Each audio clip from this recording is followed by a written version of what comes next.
Big smile, big smile. Hey guys, this is Dmitry with Haro Canucks, and welcome to the very first tech show. With me here, this is my co-host Matt. Hey Matt. Hi. And so basically the idea of the show is to get more engagement with our audience, get some of the interaction going, and you guys get to finally sort of get to experience our personalities aside from watching our regular video reviews on YouTube.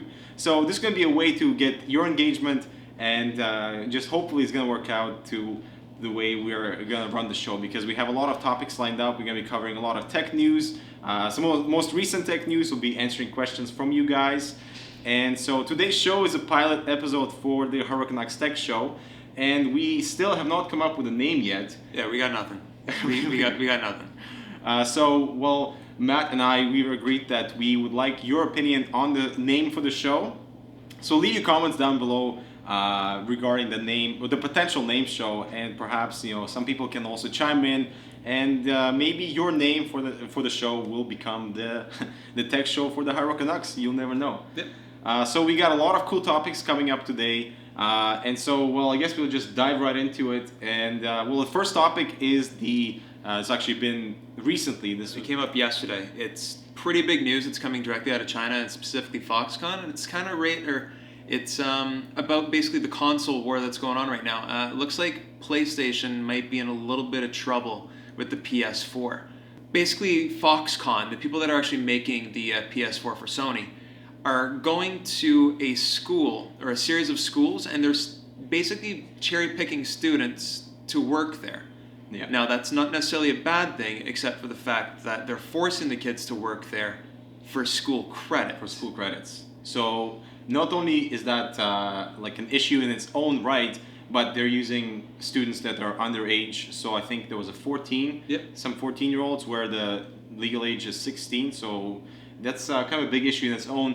But also Foxconn is the world's biggest contract in electronics. So not only, this is not a tiny company that has kind of a few employees. They have 800,000 employees worldwide. So they are a pretty huge company, and letting them do something like that's completely unacceptable. And you guys know at Haro Canucks, we're all about critical analysis. So being critical is always the way to go.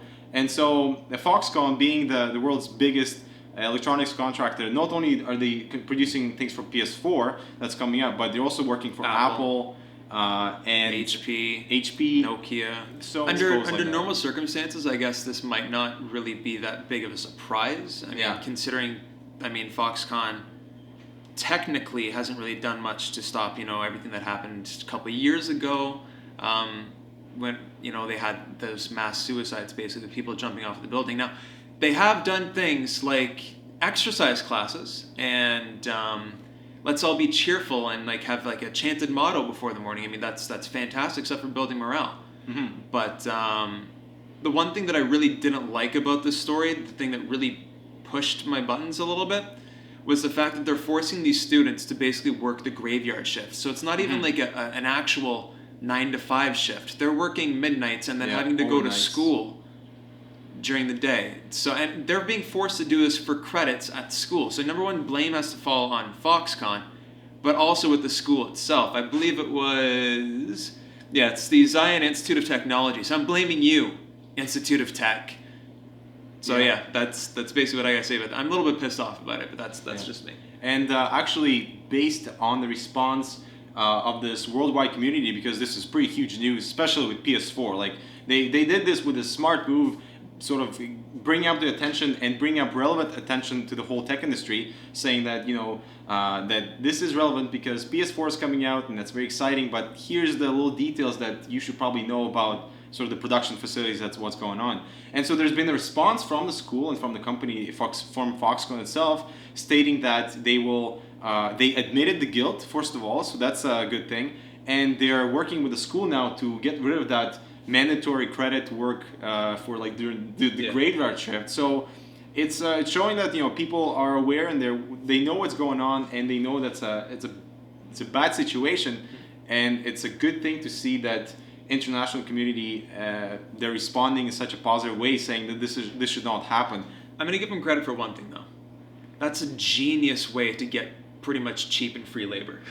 I'll give it that. Okay, no, and they're also getting paid, technically, I guess. But let's chalk it up to Foxconn for being innovative.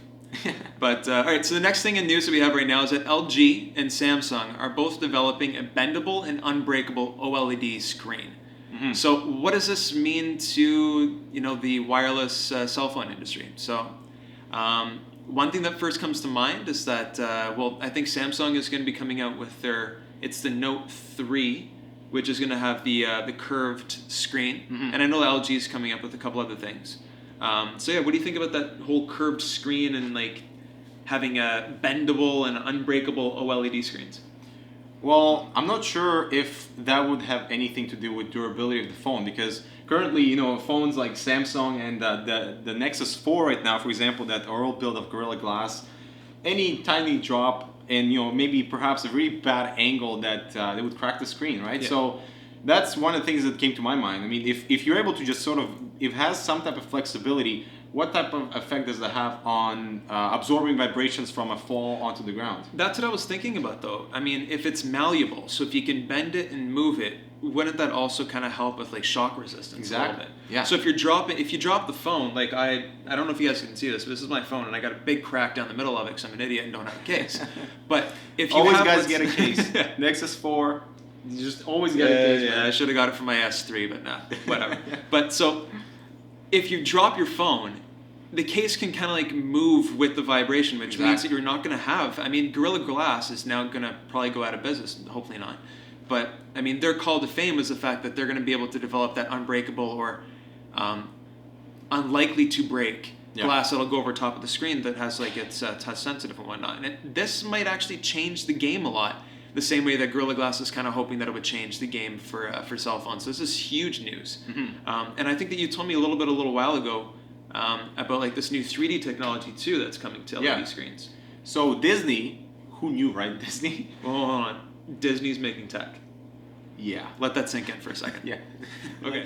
The same people that brought you Nemo is now developing a touchscreen. That's pretty cool. Yeah. They're developing technology that would work in conjunction with a touchscreen that would send tiny vibrations through the screen that would allow you to actually feel the texture of a certain image or a certain picture that's projected through the display. It has a couple of potential useful situations. For example, in a museum where you're not allowed to touch certain skeletons and certain sort of preserved parts, that you now can perhaps just go to a monitor and just sort of feel where the texture of the bone is like, and could revolutionize the porn industry.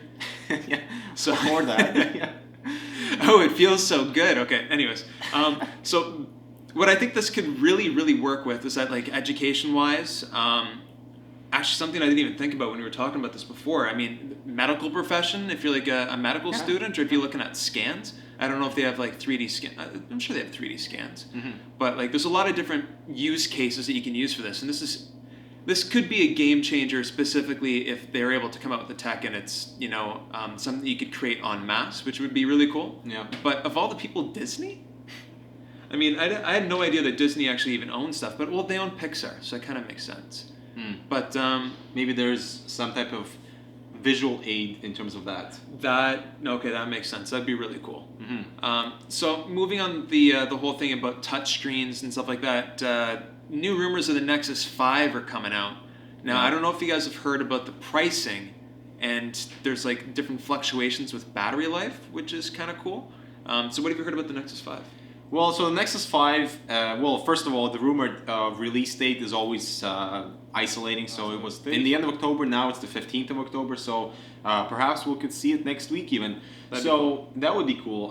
Pricing-wise, I think it would be $399, sort of like the standard pricing for the Nexus phone. One thing that I don't understand is, like, how come somebody like these guys, Samsung, can charge like $699 for a phone, and yet they're actually able to undercut? That's an incredible value, especially considering like the 4 went on sale, like what, $199 for the 16, or was it 16 gig or was it 8? I think it was the 16. 16, yeah. So $199 for a 16 gig smartphone that has LTE and all that fun stuff. Yeah, that you can unlock.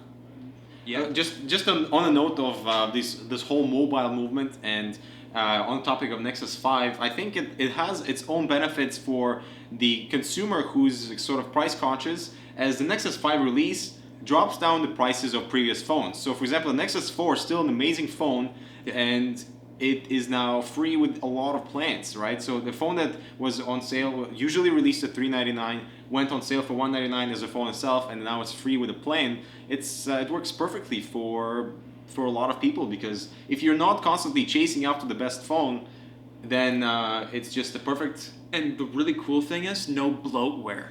So Yes. like with a lot of like the manufacturers they have right now is that they'll actually package a lot of their custom software that in reality doesn't really have that much tangible benefit to it. I mean, granted, I kind of like some of the gestures that Samsung has like interpreted or put into their phones and everything. Interpreted. Some of the things that they've implemented. There's a word I was looking for. Implemented into their phones that actually have a lot of use. But the majority of people, if you're into tech and you like messing around with your tech and stuff like that, you're probably going to put a custom ROM on it anyways. Yeah. Basically, one thing that I really like about the Nexus, I'm thinking Samsung still, the Nexus 5 is that it's still going to run just the vanilla version of Android. So you're still going to get all this. 4.4? Okay. And it's 4.4 KitKat. And that's the next Did name. Nestle pay for that? They did. Oh, okay.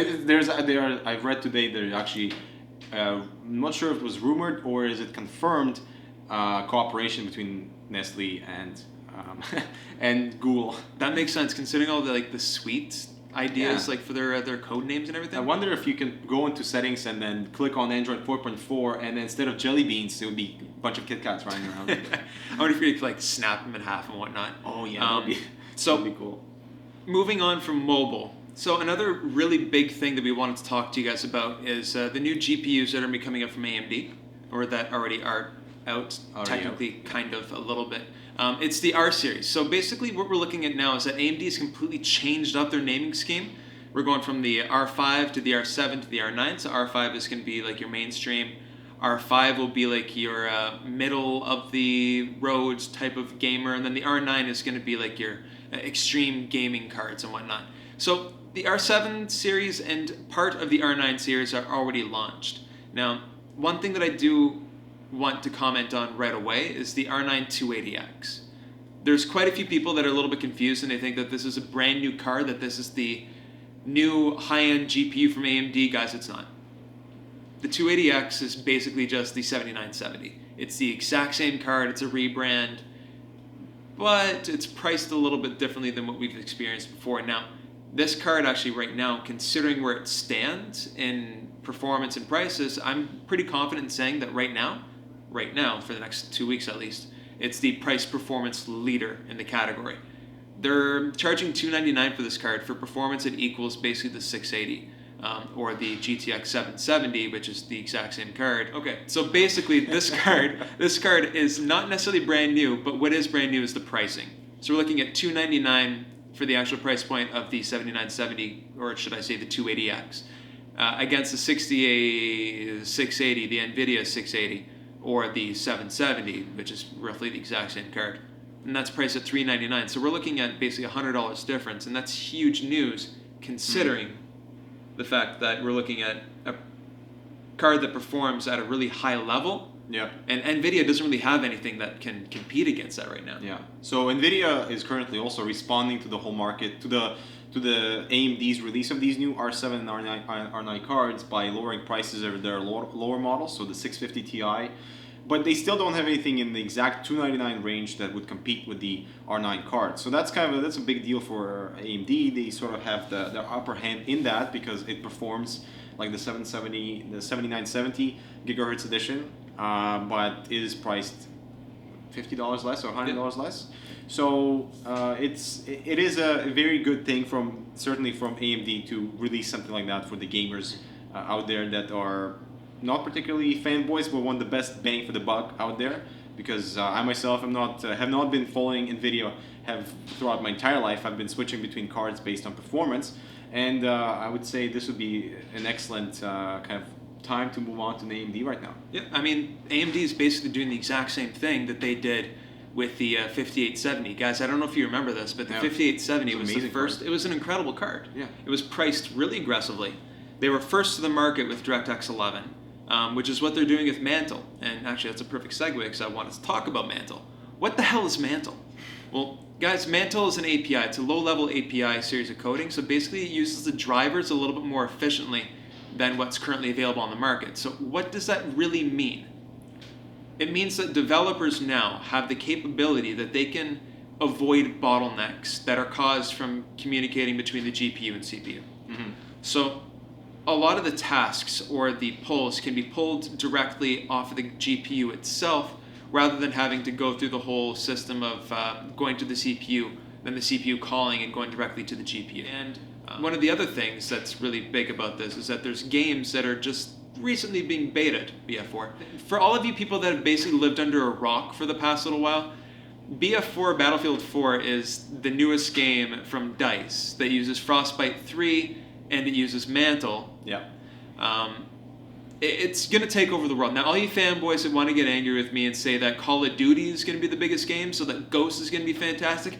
Oh, Ghost, it's going to have dogs. You can break a friggin' skyscraper in this game. Like, the entire world is destructible, but the best part is that the game looks incredible. And despite a little bit of hiccups in the first little run of the beta, it's running pretty darn good on a lot of different types of hardware. Mm-hmm. And the game is fun. It's got one of the best online communities I've ever been a part of outside of Hardware Canucks. So basically, like, the online experience is good. Mm-hmm. The story is decent from what I've heard. I mean, it's going to probably be around the exact same storyline we've had. Yeah. Bad guy with a nuclear bomb tries to blow it up and we need to stop him. Oh my god, he's going to destroy everything. So let's do our best to, try to fix that. But BF4 is certainly shines in the multiplayer. Yeah. It's the reason to get the game. That's simple as that. Now, currently, it's been a lot of fun to play in the multiplayer with 64 players, with just everything is intense. They've added a new obliteration mode recently, which is basically chasing the bomb and planting the bomb in 3 enemy sites, and you have to blow them up. But the thing is with that mode is that you can see the bomb. So if you have the bomb and you're on the map, you are highlighted for the enemies. So the action is non-stop. So they constantly parachute onto you, and it's a lot of teamwork, cooperation. So it's a lot of fun to do, especially with friends. And one thing that I'm really happy with Battlefield 4, guys, is that if you're not sure, but Battlefield 3 did not have any voice chat built into the system. So you had to either Skype or use another communication to chat with all your gamer friends. Now you have squad chat. So pressing left alt will get you the voice chat for your teammates, for your squad, which is amazing. That's pretty cool. So, I mean, it's not amazing. It should have been in Battlefield 3 as well, but it's just something that gamers have asked for, and it's there. That's actually really cool. I mean, it avoids having to have run things in the background, which can slow down your actual gaming experience. And when I was playing Battlefield 3, I was using Skype a lot to basically communicate with people that I wanted to communicate with. And I noticed that, like, every once in a while I'd get like these notifications and people would pop up and it would kind of ruin the experience for me. So DICE did a really, really smart thing and actually put that into the game, so you don't actually have to download any third-party software, which is really, really cool. Nice. Now, one correlation that I want to make is that Mantle and BF4 is going to be like your match made in heaven, which is going to give a little bit of an advantage to AMD going forward. But I've heard that Nvidia will be coming out with a solution to this. And I think it's probably just going to be implemented within the drivers. I'm not too sure if it's going to be anything specific in like regards to hardware change, but I think the first real move to allow this type of a low-level API will be in Maxwell, but there should be an answer pretty soon, guys, coming from the green side. And Mantle is also is going to be released in December. Yeah. So for everybody who's getting the new AMD cards now, you will get an update, a driver update for your GPU that will incorporate Mantle into the card and will be utilized by the game as well. So it is not released currently with the cards, but as soon as it's launched, it's a simple driver update for your graphics card, and you're good to go with Mantle. Now, guys, if you want to take a look at it, there is a leak of the 290X PCB. If you go to EK Waterblocks or EKWB.com, that's not a shout out, guys. They didn't pay us for that.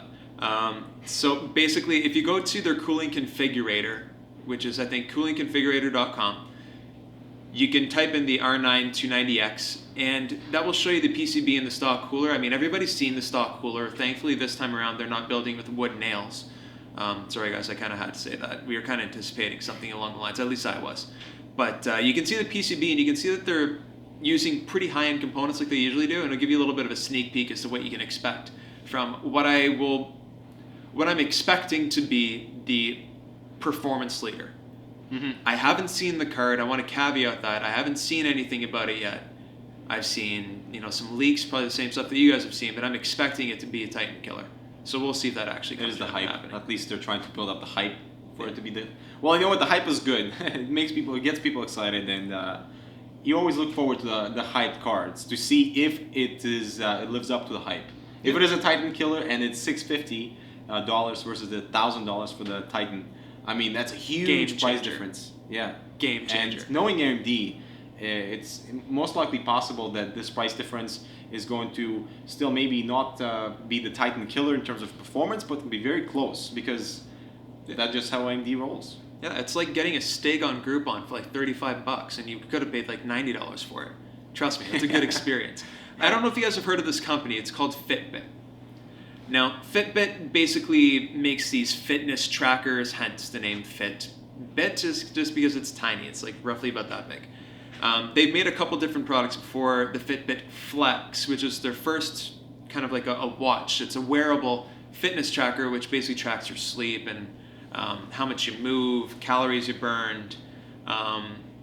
They've upgraded this to the FitBit Force. Now, the upgrade might seem pretty minuscule and small to most people, but I'm incredibly excited about this. And you guys, if you want to learn more about it, you can check in the link in the description. And all the topics that we're going to be talking about, covering today, will be in the description with a time code. So if you want to go back, check out anything that we've talked about a little bit earlier on, you can do that with a time code. Sweet. Everybody loves time code. I love time codes. So one of the really specific things about the Fitbit Force that I absolutely love is that it's going to have the ability to track your sleep. So it'll tell you how many times you're waking up, the quality of sleep that you're getting. So you can make subtle changes, and it'll recommend these subtle changes to you within the software that you can program onto your phone. It will have Bluetooth and Wi-Fi support. Yeah, that's huge. No other one has this on the market. All the other ones, like the Nike Fuel Band, I think you gotta actually plug it into your computer via USB. There's a Jawbone Up Band, which actually looks really cool. It doesn't have a screen on it or anything, but the Jawbone Up Band, you actually have to plug it into your phone, into like the headphone jack, so it's not really all that convenient. So one benefit that Fitbit has actually put into it is that you have that Bluetooth connectivity, you have that Wi-Fi connectivity. The other real good benefit is that it's not Android or iPhone specific. You can download the software for both of the devices, as well as Windows, and it tracks everything. How you're sleeping, how much you eat, how many calories you burned, and you can compete against your friends using an online system, which is really, really cool. So this experience is completely new for a lot of people, because I don't think that many people actually are using these type of fitness bands unless you're really into the whole the fitness thing. Yeah, it's pretty cool how it can track everything that you do, how many calories you burn. All right, guys. So moving on, we have The Walking Dead. I know you're a huge fan. Sunday. Oh, this is probably going to be out just after it. Watch it. If you didn't watch it, find a copy of it online. It's premiering again. So now moving on to another topic, we have Chromecast is now getting shipped worldwide. Yeah, so if you order it on Amazon's webpage right now, Amazon.com, it ships worldwide. So basically they're allowing people now to get the Chromecast dongle, even if you're outside of the States. I'm going to pick one up for myself. It's probably going to be... It takes any dumb TV and turns it into a smart TV. So if you like Netflix and being able to browse the internet with Chrome and whatnot, you're going to be able to do it on your TV from pretty much any device that you own. A tablet, whether it's the iPad or any type of Android tablet, your laptop, your phone. I mean, this is a cool device, and it's only $35. I mean, granted, getting it shipped here to Canada is going to be a lot more expensive than that, but it's for the value. It's pretty damn sweet. Yeah, and now it's shipping worldwide, so that's awesome. Yeah. So the next thing on the list, guys, is that we wanted to take a look at some of the new cases that are going to be prototyped or coming out. Corsair is going to be launching the new 230 case. What do you think? So 230 it's case. It's a budget gamer case, guys. It's not. Let's not think that it's the 900D. It's not a monstrosity. But what do you think of the layout? So the layout, I think, Corsair is not doing anything new here. I mean, it looks very much like the 200R series, maybe slightly smaller, more compact. One thing though, I don't see any dust filter in the front. It seems like there's a mesh, but Yeah. You can clearly see the fan behind it, so there's no dust filter in the front, which is a huge letdown, unless the pictures are just maybe not high detailed enough so that you can see one. But it seems pretty cool in terms of the outside layering. So you can choose different colors. It seems like the actual panel, you can have an orange or the blue design. So that's a cool I didn't thing. know that. That's cool. Yeah, and the window itself is a kind of a cool looking arrow style. That's sweet. Kinda. Oh, and they got LED fans now too. Yeah. Oh, that's so the problem here, though, I mean, the case and the construction is going to be for a budget case, right? I mean, you're not expecting anything aluminum, nothing of thick steel. So the case is probably going to be very kind of not extremely rigid. So don't stand on it. Yeah, don't stand on it. Don't use it as a table. But which you can do with 900D. It's so huge. Yeah, that thing is massive. You can get inside the box and scare people. Yeah. You could pretend you're a cat for the day. Yeah. All right, so that's something. But also another thing I want to talk about the 230 is the pricing. We're not sure about the pricing yet, but knowing Corsair, and hopefully they're not going to be very aggressive, not going to be very dominant in terms of pricing, but if it's anywhere between the $50 range, it would be a complete knockout for a budget case. It looks like they offer everything that you would need, lots of space for your GPU, SSD cage finally, and overall the case looks fine. So if it's anywhere within the $50 range, it would be perfect. If it's anywhere more expensive than that, it's just Corsair branding that's adding to the value that you're buying into.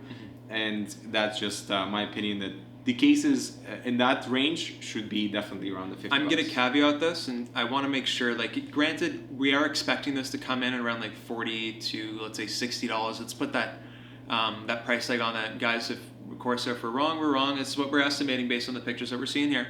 I hope that the build quality is good, because at that price point, you're not going to be able to get the best quality steel. So I know Corsair does a really good job with their design process and everything, so hopefully that everything's up to par. Mm-hmm.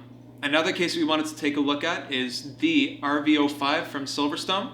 It's a currently prototype, and this looks pretty cool. It looks pretty cool. I mean, Silverstone has they use that whole fan in the bottom to drive air upwards, so there's that's where the entire channel is flowing, and the whole flipped motherboard just. Yeah, it works as a air cooling device, especially because Silverstone provides these massive 200mm fans or 180mm fans at the bottom that are complete powerhouses. The amount of airflow they deliver, and the airflow is not just regular airflow, it is very channeled. So it's basically a column of heavy duty airflow just cools your components and goes straight up.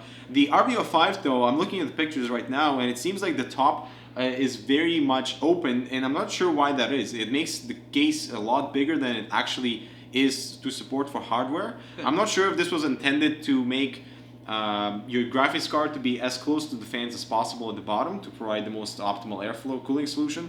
As you can see here, there's just way too much space left at the top, right? I mean, it looks like there's literally that much space above the frame and it doesn't seem like you can install anything in there. I mean, that would make sense if, like, they have a back 120mm fan there. Yeah.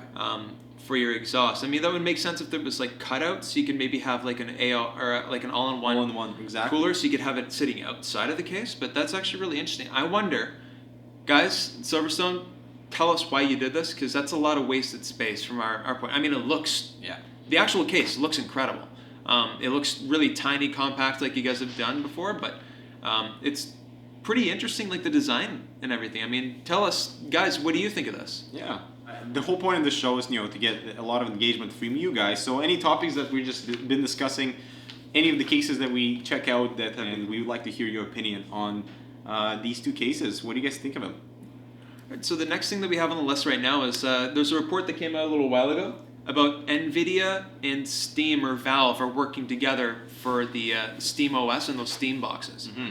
Now, this is a little bit of a tip of the hat, because the SteamBox is basically going to be running off of a Linux-based OS. This is something that they've announced to everybody, and the controller looks pretty badass. I don't know if you guys have seen it. If you haven't, it looks so cool. It's apparently, just from the look of it, just like the tactile, like touch buttons for like your joysticks and everything. It looks sick. Yeah. I can't wait to get my hands on one. But it looks like because of that, because of the way the driver set is set up, I originally thought that AMD would be the perfect partner for this because of Mantle and how the API is going to be set up.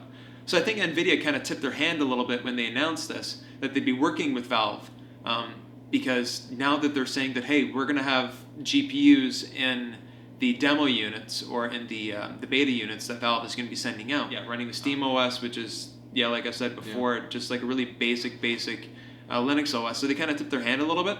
And it's awesome to see this Nvidia do that, because PS4 and Xbox One both use AMD's They're hardware. owning the console market right now. So with Nvidia going towards with SteamOS, it's a good way for them to bring back some of that market share and perhaps introduce something very innovative that could be used, because with Linux you can do a lot more with Xbox One and PS4. Yeah. Nvidia is not going to be far behind, guys. We're going to have this technology from Nvidia popping back up. But almost as soon as we started recording this, AMD pretty much came out and said, hey, we're going to be putting our cards in these boxes too. Yeah. So maybe Nvidia might not have as big of a stranglehold on this process as we thought. But the exciting news is that these boxes are going to be coming out both with AMD and Nvidia chips. Cards. Yeah. So that's pretty damn cool. I'm very excited for the SteamOS to see exactly what it can do. It's going to be cool for like if you have an HD PC or something at home and you just want to be able to game and not be tied to a specific console. So I mean, Valve has done like something really smart here, and they've entered into like the big war with the big three or the big two, if you want to consider Nintendo as being like a little third brother now, which is kind of sad. But they've really thrown their hat in the ring, and that's pretty exciting that they've partnered up with two of the biggest GPU or the two major GPU companies that are on the market right now. And so, that concludes for basically all the topics that we had covered today that we prepared. But the idea is that we would like to have the show run on a weekly basis, answering your guys' questions and bringing you guys all the latest tech news and doing a recap of something of all the things that we review on the Hardware Canucks channel and hardwarecanucks.com website. So it's going to be a very exciting show, and like we said earlier, we would like your suggestions for the name of the show, because if you say something that has to do with beaver, we won't accept it. No, that's just inappropriate. I know it's a Canadian thing, but let's not go there. Nothing with beavers, but think of something very interesting, guys. I'm excited to see what you say or what you have. You can hit us both on Twitter, so at Hardware Canucks and at MattLeft too. You can see it in the description and whatnot. Well, that wraps up our first ever tech show here at Hardware Canucks. We're very excited moving forward because the tech industry is always evolving. There's always something really cool to talk about. So fast. It's like a cheetah. It's totally a cheetah. The tech industry is like a cheetah. So we're going to have to try to keep up. And guys, thank you very much for checking out the first video. Yeah, and our community on the YouTube channel and on the Hardware Canucks forums is growing so much that this is going to be a very good way to implement that growth and utilize that growth to get more engagement with you guys, because I think that engagement and all this interaction with the audience is very beneficial. Aside from bringing you guys informative and critical reviews, this would be a very good way to bring informative and critical news. See what I did there? Towards you guys, towards this channel. So well done, sir. Well done. Thanks. So again, thank you guys so much for watching, and we'll see you in the next episode. Awesome, man. Woo! Wait, high five. Good job. Elbows. There we go. Elbows. Yeah, you gotta look at the elbows. Okay, we gotta keep that on. Yeah. We gotta keep